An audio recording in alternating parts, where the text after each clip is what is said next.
I'm gonna give you an analogy here.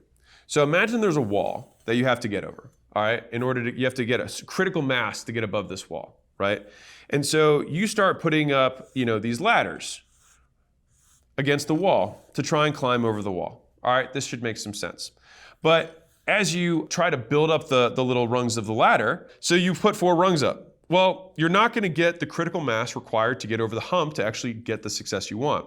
But the idea, the fallacy is that, I'll just do all 3 or 4 of these things and I'll see which one works. When the reality is that any of them work, but none of them will work unless you work on one. And so we have to take these 4 rungs that we're able to build and say, you know what? We're not gonna do that. We're gonna put that rung here because I'm gonna take that time that I'm putting for my second opportunity and put it here. I'm gonna take this rung and put it right here. And what do you know?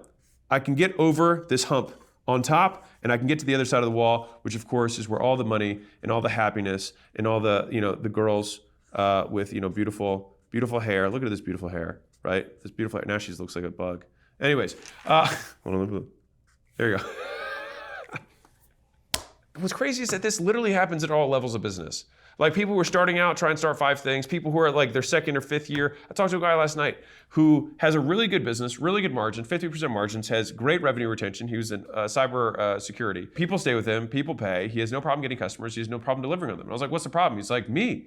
He said, I get bored. He's like, I just want to start more things. And I'm like, yeah, you got to stop that. The thing is think about how much more successful you'd be. So zoom all the way out. Think of somebody who gets better every single year and works on the same project for 20 years. You'd be like, my God, that guy's probably really fucking good.